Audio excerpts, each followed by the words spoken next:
Welcome to a special edition of the CPL Newsroom presented by Volkswagen. Charlie O'Connor-Clark, joined by Mitchell Tierney, as we break down the results of the 2026 CONCACAF Champions Cup draw. For the first time ever, there are three Canadian Premier League teams competing this year. It's North Star Cup champions Atlético Ottawa, it's CPL Shield winners Forge FC, and it is Canadian Championship runners-up Vancouver FC. And we now know who they're going to be playing in February in the first round. It is going to be Forge against Tigres of Mexico, of Monterrey, Mexico. It is going to be Vancouver FC against Cruz Azul, also of Mexico, the reigning champions of the CONCACAF Champions Cup. You may remember them playing the Vancouver Whitecaps in the final last year. And finally, it's Atlético Ottawa taking on MLS side Nashville SC. Mitchell, your immediate reaction and thoughts to seeing those three opponents for our CPL clubs in this tournament? My immediate reaction is I absolutely love a draw that's like under 40 minutes. That was Love that. that was great. They were efficient. They were quick with getting the results out, and that was a lot of fun. But once those results obviously came out, I mean, three tremendous matchups and opportunities for Vancouver FC. I mean, it is as tough as it gets to begin the tournament against one of the most successful teams, the joint most successful team in CONCACAF Champions Cup history, that being Cruz Azul, obviously the defending champions who, beat their city brethren 5-0 in the final, as we will well remember last year. So obviously they have their work cut out for them. Traveling down to Mexico, it's going to be difficult as always, and such a interesting way to start. I think a great way, honestly, with where that club is at and what they want to progress towards to start their continental journey. And then Atlético Ottawa, they're also making their tournament debuts, playing a Nashville team, playing Jacob Schaffelberg, who I think is a pretty good matchup for them in terms of stylistically, but also it's a team that I think they'll fairly favorably face up against, obviously with the caveat that Nashville's a very good MLS team, and it's always going to be difficult, but a decent draw for them. And then for Forge, of course, it had to be right. Like they've already played Cruz Azul, they've already played Chivas, they've already played CF Monterrey. Like it was always going to be another Mexican giant. Now they get Tigres, and obviously Gignac. You go through the amount of Mexican internationals on that team. Like it is such a talented side, as it always is. Coached now by Guido Pizarro as well, like the absolute legend of Tigres. This is going to be as difficult a matchup as the last three have been for Forge, but we know they're battle tested. We know they're up for it. And overall, another really exciting draw and another chance to put those CPL names next to, some of the giants and top teams of the region, which is always just so important. Absolutely right. There's a lot to talk about with these draws, and we're going to hear, by the way, in a few moments from the head coaches of all three Canadian Premier League teams that are playing in this tournament this year. Mitch, quickly, maybe let's go back to Forge first quickly. Tigres, I believe the fourth Mexican team they've now played, or they will have played in this tournament. They've played in all three of the World Cup stadiums in Mexico. They've played Chivas, they've played CF Monterrey, they've played Cruz Azul. This time it's Tigres. Do you think that, having experienced it a few times now, what it's like to play in Mexico and against these teams, do they have a better chance than ever of finally maybe getting a result or something against this very difficult Tigres team?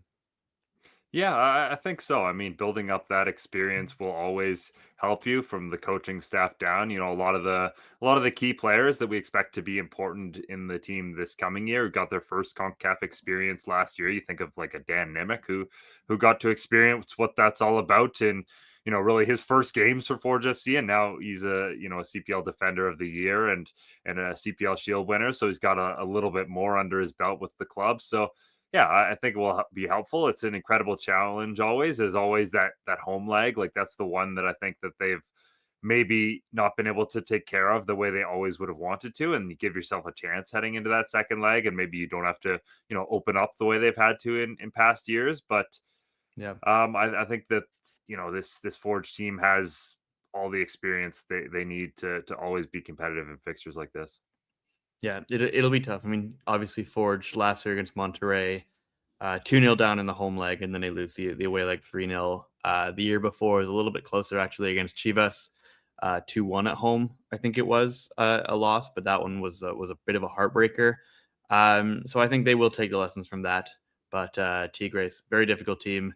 A lot of people in Canadian soccer know who Andre Pierre-Gignac is. He's a very, very scary player to play against as a striker, and he, as far as we know, will be a part of this fixture as well. Vancouver, though, Mitch, they get about as tough a draw as you can in their first ever game in the CONCACAF Champions Cup. What are you thinking if you're a Vancouver FC player right now about the prospect of playing the defending champs and I believe still the number 1 ranked team in CONCACAF, Cruz Azul?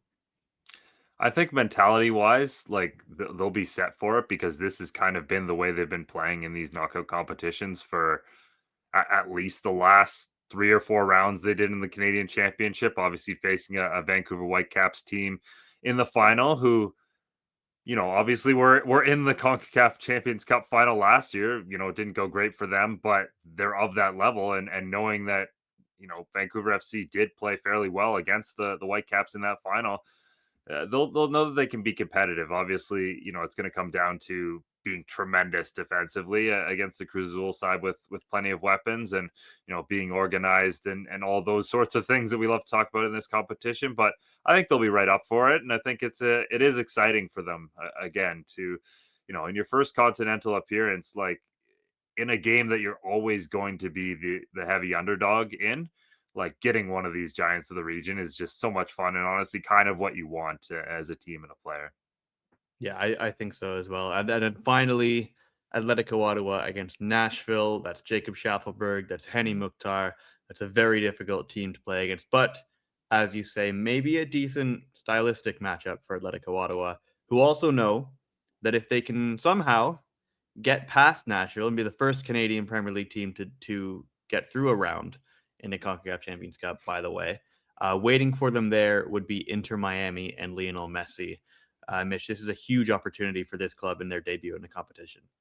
Yeah, certainly. And I always think to some degree, it might be a little bit easier to go down and play, in an MLS venue and kind of those, it'll be a little bit more familiar perhaps in terms of some of these players, obviously, having experience within playing across North America. So, yeah, I think that it's a solid matchup for them. And Atletico Ottawa, obviously an ambitious team. They already, at the end of last year, were kind of building in some of those guys. You think of a Jean-Aniel Lassie, you think of a Richie Ennen that, they knew there was going to be a lot of turnover after you win a championship in the CPL. There generally tends to be because, other teams come calling and are interested in a lot of these players, but, they've already been thinking ahead. So I think that they'll come in super well prepared for this. And yeah, it's going to be a fun matchup. And again, a team that I think they'll be fairly comfortable against and know quite well. Yeah, interesting to watch in Ottawa what exactly that squad looks like. We do know there's going to be turnover. We obviously already know that Sam Salter is headed to Sweden to GAIS, and we don't know quite what else is going to happen with that club just yet. But watch this space; it is going to be a little bit different when we see them next in February. Anyway, enough from us, I think. Let's move on and hear from all 3 head coaches. We're going to start in Ottawa as we just finished there because Diego Mejia has graciously agreed to join us from Spain at the moment. He says that he was up for a long time watching the draw last night. Let's head now to him and hear what Diego Mejia wants to say about playing Nashville. We're joined now by Atletico Ottawa head coach Diego Mejia, who now knows that his club is playing Nashville SC in the first round of the CONCACAF Champions Cup for their first game in the competition. Diego, welcome. What went through your head when you saw that draw and that club come up last night? Actually, I am in Spain right now, and I keep all the night to watch the draw. So very exciting. I think that will be a good challenge for us. I know very, very, very well Nashville because I like to see the MLS. So I know that is a team that have a lot of power in front with that two forwards. But I think that the structure that they use to defend is the better structure for us to attack them. So I think that it's a really good proof for us. Really exciting to try to face this kind of teams. Diego, you spoke a lot about the importance of opportunities for young players. Getting to play in a CPL final in the playoffs for a lot of your younger players. Now they'll get this chance to play against MLS players and kind of test themselves at the continental level. How big is that for the club and kind of the continued development of a lot of those young guys? Yes, I think for everyone. No, we play with the patch in front of us, but right now with the flag as well. No, so I think that it's a great opportunity for these players to show his level in this kind of competition. For sure that I have the same mentality that I already had during all the past season. Try to play good football, try to score goals, and try to give them the opportunity to play. No, so I think that for them and for all the countries, it's a good opportunity to show the level of CPL. Diego, you've helped this Ottawa club achieve a lot and do new things that the club hadn't before, obviously winning a championship for the first time. How exciting is it and how big a moment is it to, as you say, kind of step on the stage and carry the flag of Canada and have that experience against some of the biggest clubs in all of CONCACAF? Yes, finally, I had one goal when I arrived to Ottawa, and was try to play the best football possible.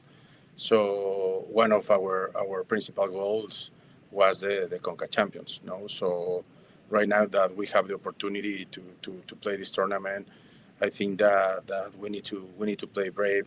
We need to enjoy the moment. We need to try to show the level, because I passed some days in Mexico. Right now, a lot of people in Mexico know the league. A lot of soccer industry ask me about how's the CPL, what is the level.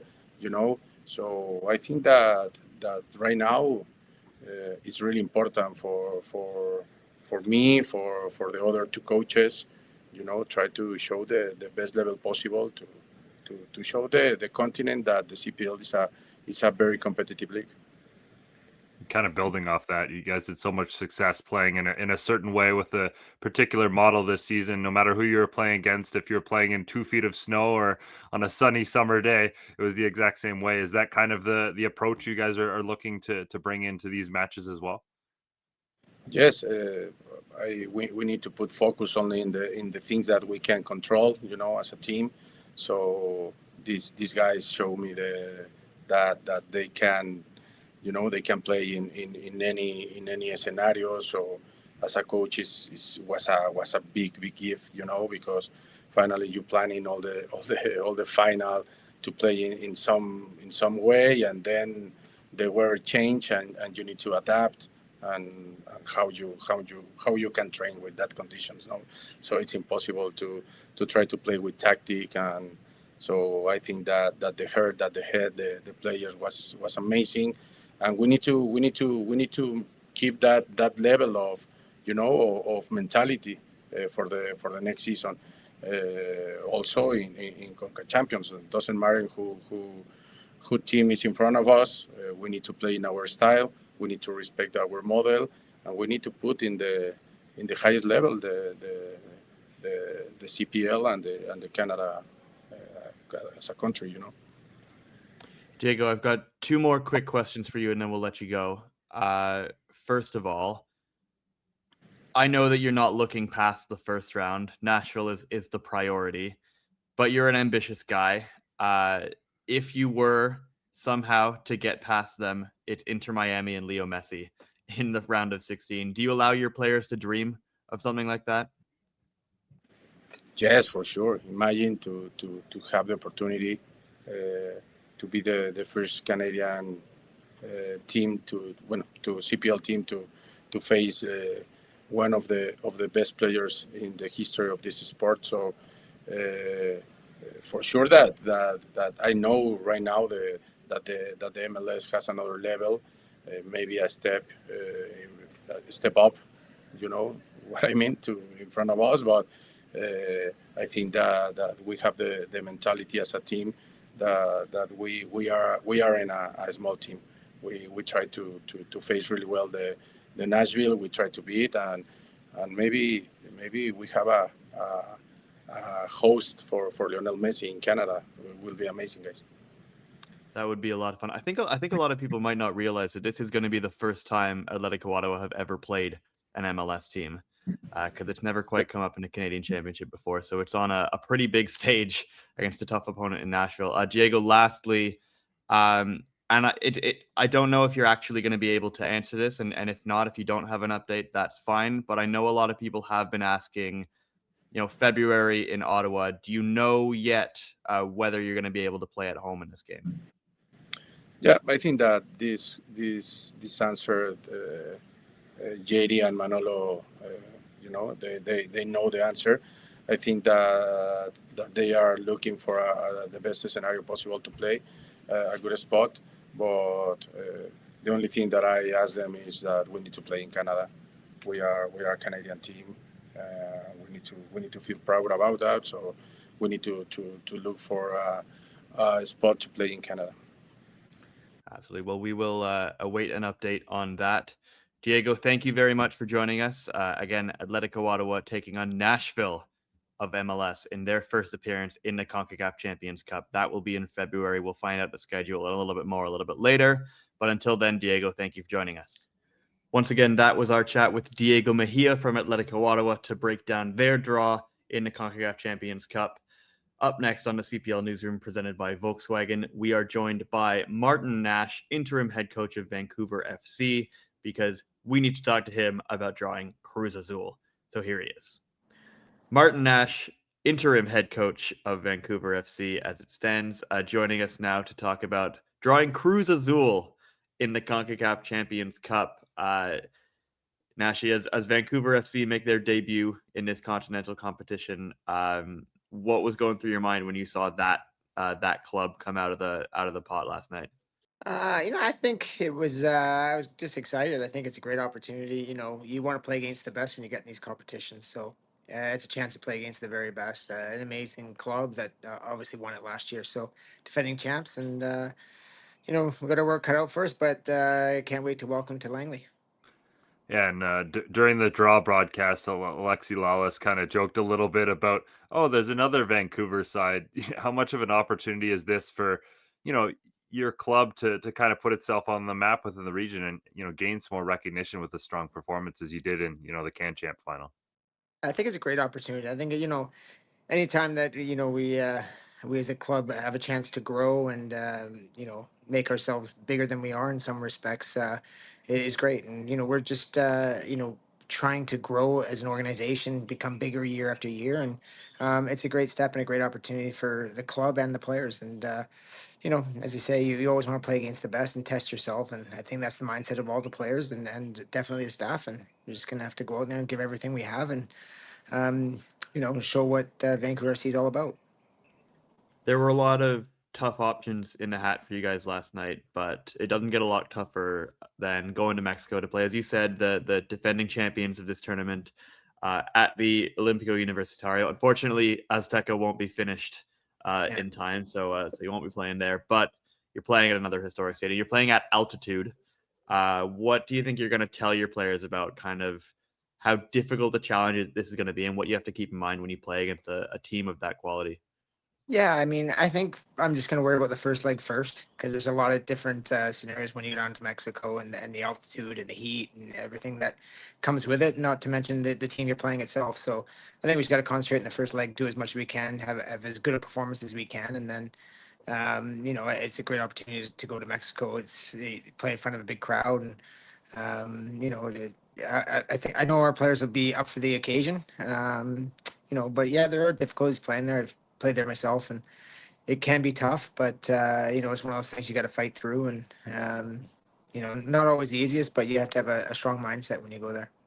And I guess in a competition like this as well, how much do you rely on those guys who have played in CONCACAF before? Thinking like a guy like Callum Irving, who's played in CONCACAF League and had those experiences. How important are those guys? But also at the other end, these young guys who are now getting the opportunity to test themselves against the very best in the region. How much of a chance is that for your entire squad, really? Yeah, I think it's a big chance. You are going to rely on some of the senior players and players that have been in these types of environments, but a lot of the players, that have come to have played youth national teams, and so have a little bit of an idea of what it's about. Not quite the full picture, but I think with young players that some of that noise can be just exterior noise. They can just get even more focused and on the goal at hand, and just put a effort in that you don't even realize they have, and which is always nice to see. Just lastly, you know what's in front of you now. You have a little bit of work to do over the next, probably not even really a month before you guys meet up for training camp. Club announced some kind of roster updates the other day. I think there's about 8 or 9 guys under contract plus a few options to take. How far along are you in terms of the progress of building a squad? And I guess, does it get a little bit easier, even from a recruitment standpoint, now knowing kind of what is in front of you? Yeah, I mean, I think we got a recruitment plan as soon as the season ended, and knew which direction we wanted to go, no matter who we drew in the cup, and we just wanted to build a strong team we can for the for the CPL season as well as the championship. So, you don't want to just cut corners just for one game. We got to make sure we recruit for the long term and for the long term vision of the club. Absolutely. Well, anyway, Martin Nash and Vancouver FC know they are headed to Mexico in February, which sounds lovely, but it also means a date with Cruz Azul at the Estadio Olímpico Universitario in Mexico City. Nash, thank you very much for joining us, and I'm sure we'll chat again very soon. All right, thanks for having me.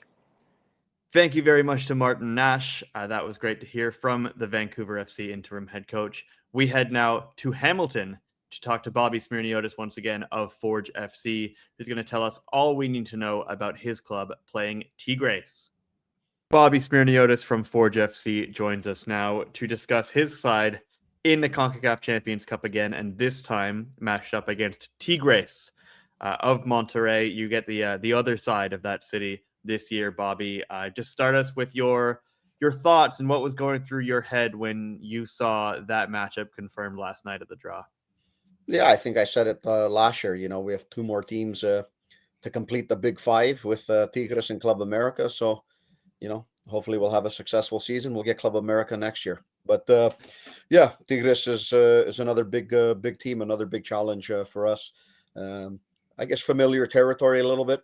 We know where we're going, what city we're going to, just the opposite side of the stadium, but logistics are the same. And we'll prepare as we do each and every year. Each year gives us a different challenge, and these guys are having a great season. I think they play tomorrow night in the first leg of the Apertura Championship. So we'll start following them a little bit closer from just the general stuff we know about them.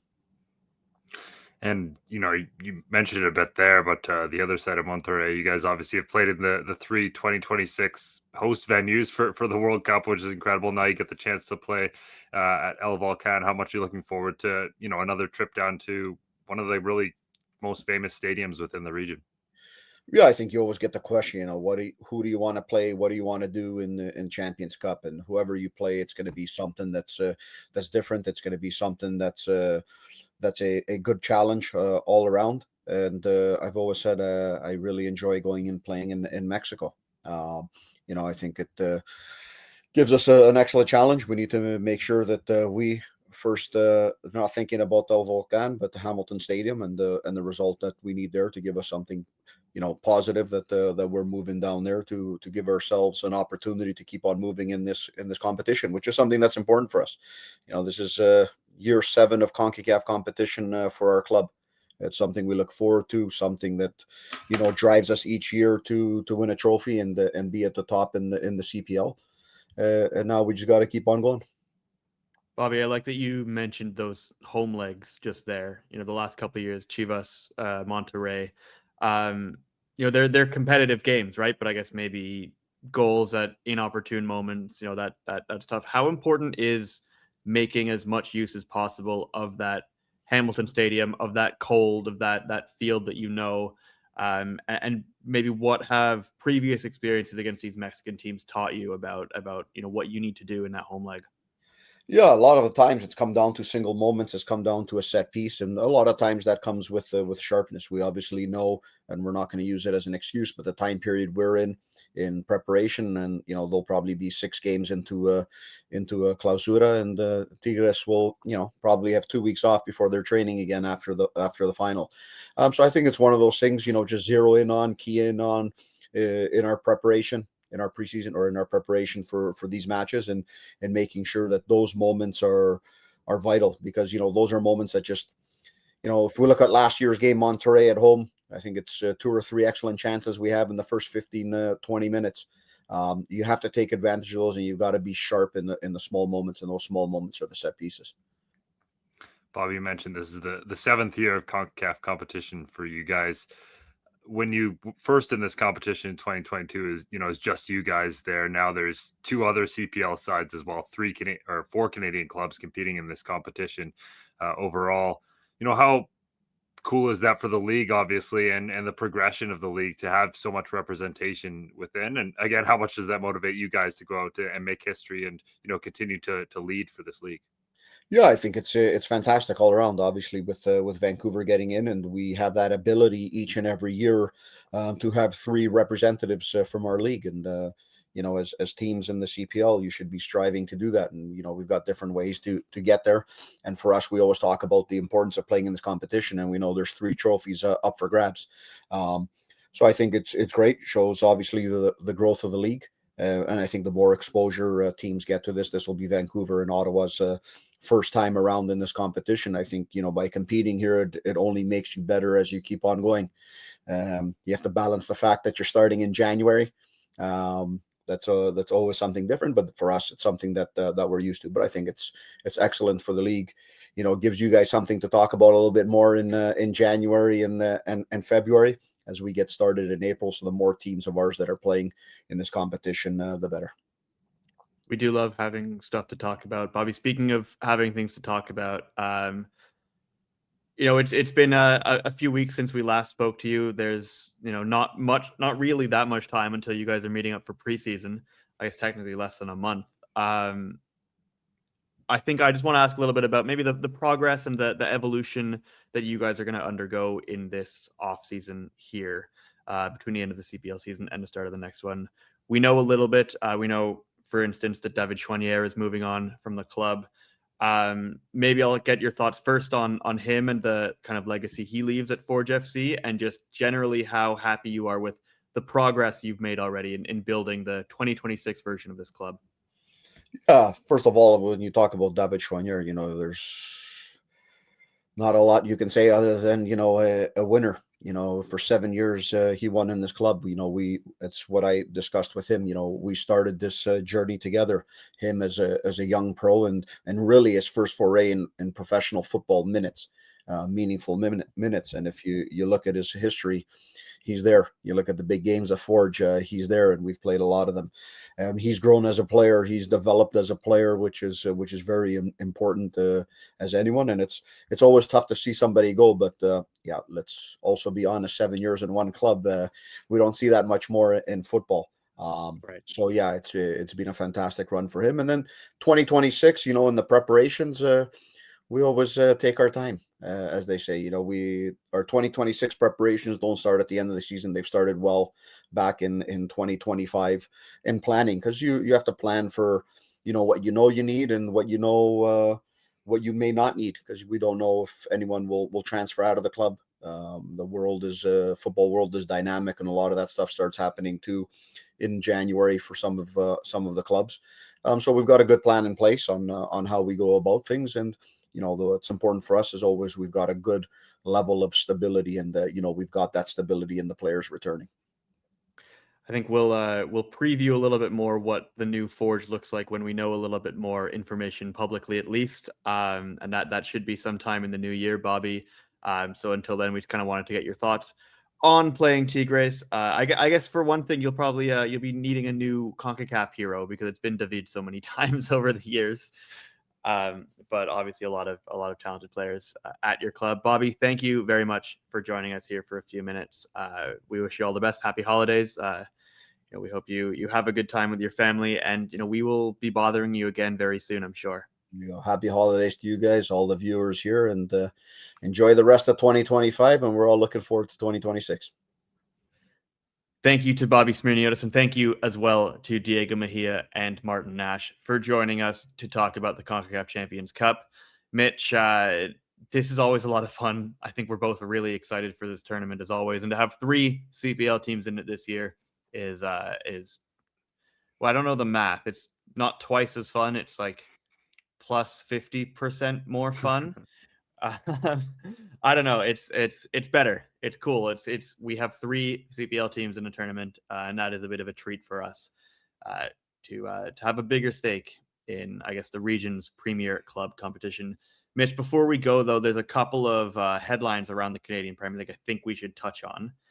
Starting today with some huge news out of Halifax, which is that Vanni Sartini is going to be the new head coach and general manager of the Wanderers. 3rd head coach in club's history, 3-time Canadian championship winner with the Vancouver Whitecaps. Mitch, this is huge news for the Wanderers. Yeah, it absolutely is. I mean, he's been one of the top coaches in Canada for the past few years, obviously with what he was able to do with the Whitecaps, winning Canadian championships. Always someone who, when you spoke to him, had tremendous respect for the CPL as well. And, that was kind of earned respect because of what Pacific maybe did to, the Whitecaps side that honestly, got him his opportunity, I think, back in the day with the Whitecaps, with, Mark DeSantos being, relieved of his duties shortly after that time. Now, obviously him moving as well with the LAFC. But yeah, I think this is a tremendously exciting move for the club, a very new era, I think, for the team in terms of, how they'll move on from Patrice Geyser and what he was able to do for this club. But an exciting one nevertheless, and one that's, going to make waves within the region a little bit, I think, because, Sartini, obviously a very popular figure within Canadian soccer, and for a good reason, for, the kind of man he is, and also for the manager he is as well, and the success his teams have had on the pitch. Yeah, absolutely. Wanderers fans, by the way, you're going to love this guy. He's such a character, and he really, really is passionate about what he does. He's going to engage with the community in Halifax. He will, I'm sure, endear himself very quickly to the fans out there and to the players as well. Mitch, one other piece of news that I think we should touch on here, Cavalry FC announcing just the other day that goalkeeper Marco Carducci is moving on from the club. Difficult decision for both parties, but Marco told us that it's time for him to look for a new challenge, a new chapter in his career. He'd been at Cavalry all 7 years of the club's history. As he told me, he'd technically been available all but 1 game in the club's history. Even when he was missing a few games at the start of, I think, the 22 season, he was technically on the bench as he still recovered from his testicular cancer diagnosis and treatment. He is a foundational pillar of Cavalry FC, captain for the last 3 years. I guess just a thought from you, Mitchell, on Carducci's impact in Calgary, and kind of how weird it's going to be for him to not be wearing that red jersey, or I guess he's a goalkeeper, he doesn't wear the red jersey, but Cavalry jersey next year.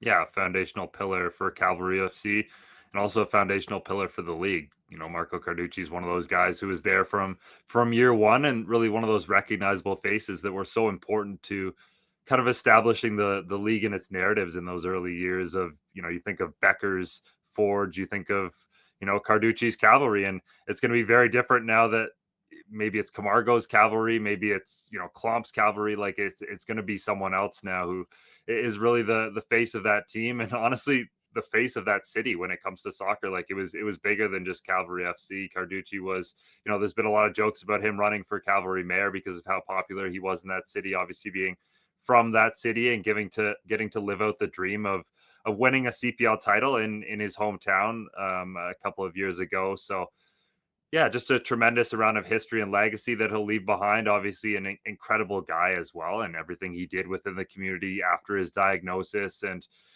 just being a key leader on and off the pitch. Like the club is obviously losing one of their leaders, one of their greatest leaders, and one of the greatest leaders in Canadian Premier League history, and a big figure in Canadian soccer as well. So, yeah, obviously wish him all the best in whatever comes next for him. But I think it's safe to say that he's left behind a special legacy within the Canadian Premier League, and one that really has a big role in where the league is today.